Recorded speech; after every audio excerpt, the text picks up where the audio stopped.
बात करते हैं बांग्लादेश की। भारत के पड़ोसी देश बांग्लादेश में करीब 20 साल बाद बीएनपी की सरकार बनने जा रही है। बीएनपी यानी बांग्लादेश नेशनलिस्ट पार्टी। 2008 से 2024 तक वहां शेख हसीना की अवामी लीग सत्ता में थी। इस जीत के साथ ही बीएनपी अध्यक्ष तारिक रहमान का प्रधानमंत्री बनना तय माना जा रहा है। बीएनपी को 2/3 बहुमत मिल गया है। चुनाव नतीजा आने के बाद यह तय हो गया है कि वहां देश के संविधान में भी बड़ा बदलाव होगा। मतदान के साथ ही कराए गए रेफरेंडम में जनता ने संविधान में बदलाव को हरी झंडी दे दी है। इसके बाद अब माना जा रहा है कि पीएम की ताकत घटेगी और राष्ट्रपति की ताकत बढ़ेगी। देखिए हमारी खास रिपोर्ट। बांग्लादेश में चुनाव नतीजों के बाद बांग्लादेश नेशनलिस्ट पार्टी के कार्यकर्ता जश्न मना रहे हैं। बीएनपी के मुखिया तारिक रहमान अब देश का अगला प्रधानमंत्री बनना तय है। भारत के लिहाज से बीएनपी की जीत राहत की खबर है, क्योंकि अगर कट्टरपंथी पार्टी जमाते इस्लामी की सरकार बनती तो पहले से बिगड़े रिश्ते और पताल से चले जाते। इसलिए पीएम मोदी ने चुनाव नतीजों के बाद फोन करके तारिक रहमान को बधाई दी। बांग्लादेश में गुरुवार को हुए आम चुनाव में बांग्लादेश नेशनलिस्ट पार्टी यानी बीएनपी के गठबंधन ने 299 सीटों में से 212 सीटें हासिल कर बहुमत के लिए जरूरी 150 के आंकड़े को पार कर लिया है। कट्टरपंथी पार्टी जमात इस्लामी बुरी तरह हारी है। जमात इस्लामी के नेतृत्व वाले 11 दलों के गठबंधन को अब 77 सीटें मिली है। अवामी लीग की शेख हसीना की सरकार गिराने वाले स्टूडेंट्स की पार्टी नेशनल सिटीजन पार्टी यानी एनसीपी को भी बांग्लादेशियों ने बुरी तरह नकार दिया है। गुरुवार को बैलेट पेपर से कराए गए चुनावों में करीब 60% वोट पड़े थे। बीएनपी के मुखिया तारिक रहमान ने 2 सीटों से चुनाव लड़ा था और दोनों पर जीत हासिल की है। बांग्लादेश में 35 साल बाद कोई पुरुष प्रधानमंत्री बनेगा।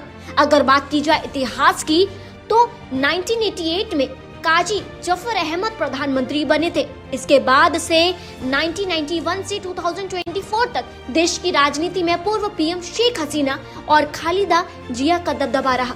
ये दोनों ही प्रधानमंत्री बनती रही। तारिक रहमान की जीत पर पीएम मोदी ने चुनाव में जीत के बाद बीएनपी नेता तारिक रहमान से फोन पर बातचीत की। पीएम मोदी ने चुनाव में रहमान को जीत की बधाई के साथ ही दोनों देशों के ऐतिहासिक और सांस्कृतिक इतिहास का हवाला देते हुए बेहतर रिश्तों की बात कही है। बांग्लादेश चुनाव में बीएनपी की जीत के बाद भारत को अपने पड़ोसी देश से बेहतर रिश्ते की उम्मीद है। प्रधानमंत्री मोदी के जीत के बाद बधाई के संदेश के बाद तारिक से बात करना इस दिशा में अहम माना जा रहा है। प्रधानमंत्री मोदी ने सोशल मीडिया प्लेटफॉर्म एक्स पर लिखा कि मिस्टर तारिक रहमान से बात करके बहुत खुशी हुई। मैंने उन्हें बांग्लादेश चुनाव में शानदार जीत के लिए बधाई दी। उन्होंने आगे लिखा कि मैंने बांग्लादेश के लोगों की उम्मीदों को पूरा करने की उनकी कोशिशों के लिए अपनी शुभकामनाएं और सपोर्ट दिया। पश्चिम बंगाल के मुख्यमंत्री ममता बनर्जी ने भी तारिक रहमान को बधाई दी है। उन्होंने कहा, मेरे भाई तारिक, उनकी टीम और बाकी सभी को बधाई। Cases which our Chief Minister Mamata Banerjee under her leadership and her government has given us to stop the voice of the opposition, which is the BJP. There is no other opposition but BJP, who is always there on the road inside the Vidhan Sabha, speaking against the atrocity and the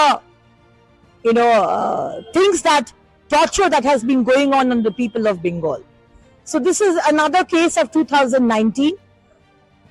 Just what I heard from my honorable advocate is that 11 of us under our leadership, there was a gathering at Borina Crossing, and because of that it's a democratic right to protest, to raise our voice, to stand by the people of our country. But over here things are different. Over here India's constitution is not given revered or not given that prestige or that सम्मान what we say. Bangladesh में अब तारिक रहमान सरकार बांग्लादेश की party सीटें जीती। Bangladesh nationalist party 209, Bangladesh जमाते इस्लामी 68 seat, national citizen party NCP 6 seat, Bangladesh खिलाफत मजलिस 2, इस्लामी आंदोलन बांग्लादेश 1, गण अधिकार 1, बीजेपी 1, गण संगीत 1, खिलाफत मजलिस 1, निर्दलीय 7। बांग्लादेश ने इन चुनावों के साथ ही जनता ने एक और वोट डाला था, संविधान संशोधन पर जनमत संग्रह। इसे जुलाई चार्टर कहा जा रहा था। जनता से पूछा गया कि क्या आप संविधान में बड़े बदलाव चाहते हैं, और जनता ने भारी बहुमत से यस वोट दिया। इसका मतलब साफ है कि बांग्लादेश की राजनीति अब पहले जैसी नहीं रहेगी। अब बड़ा सवाल ये है कि क्या बांग्लादेश में क्या बदलेगा? जनता की मोहर लगने के बाद बांग्लादेश में संविधान संशोधन होगा और भारत की तरह एक ऊपरी सदन बनेगा, यानी राज्यसभा जैसे सदन बनेगा। इसके ऊपरी सदन में 100 सदस्य होंगे। यहाँ सीटें चुनावी नतीजों के अनुपात में मिलेगी। संविधान बदलने के लिए अब दोनों सदनों की मंजूरी होगी, यानी अब कोई एक पार्टी अकेले संविधान नहीं बदल सकेगी। सबसे बड़ा बदलाव, कोई भी व्यक्ति अपने जीवन काल में अधिकतम 10 साल ही प्रधानमंत्री रह सकेगा। इसके अलावा प्रधानमंत्री एक साथ पार्टी प्रमुख नहीं कर सकेगा, यानी सत्ता का केंद्रीकरण खत्म करने की कोशिश। अब तक राष्ट्रपति को प्रधानमंत्री की सलाह पर काम करना होता था, लेकिन नए प्रावधान लागू होने पर राष्ट्रपति की ताकत बढ़ जाएगी। ANB न्यूज की रिपोर्ट। बदलाव हुआ है और अवामी लीग की पार्टी सत्ता से हटी, उसके बाद अब ये पहला चुनाव हुआ और इसमें बड़ी जीत मिली है BNP को।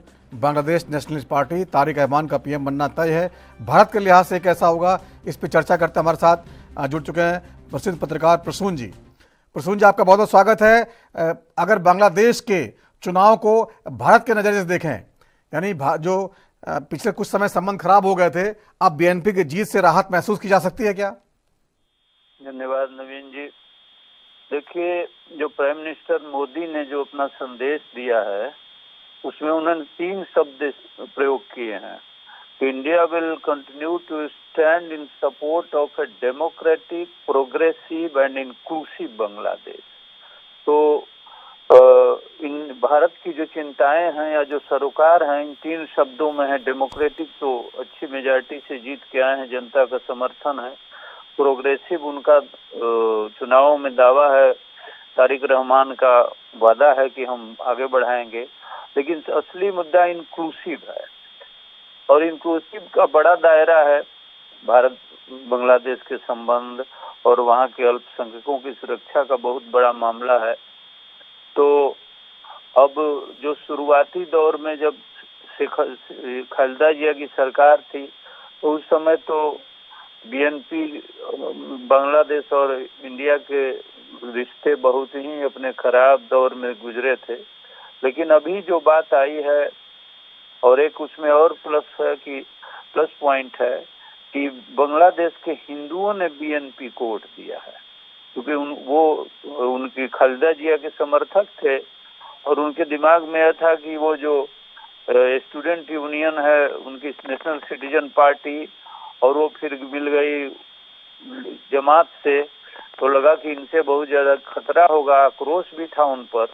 तो इसलिए यह भी एक बड़ा मुद्दा है कि अल्पसंख्यकों ने दिया है BNP को वोट। और ढाका यूनिवर्सिटी के प्रोफेसर हैं और पॉलिटिकल एनालिस्ट हैं सैफुल आलम चौधरी, वो बता रहे थे कि अवामी लीग के समर्थकों के भी करीब 10% वोट BNP को मिले, जो उसकी जीत का बड़ा कारण रहे। इसमें भी माइनॉरिटी वोट हैं। तो कुल मिला के एक सकारात्मक परिदृश्य तो भारत के लिए बन ही रहा है। और हमारे प्रधानमंत्री ने अभी रुझान जब स्पष्ट हो गए थे, तो वो विश्व के पहले नेता थे जिन्होंने तारिक रहमान जी को बधाई दी। बिल्कुल बिल्कुल, और बधाई भी दी है, और खास तौर पर उम्मीद जताई है कि दोनों देशों के संबंध और मधुर होंगे। बहुत बहुत धन्यवाद प्रसून मिश्रा जी इस जानकारी साझा करने के लिए।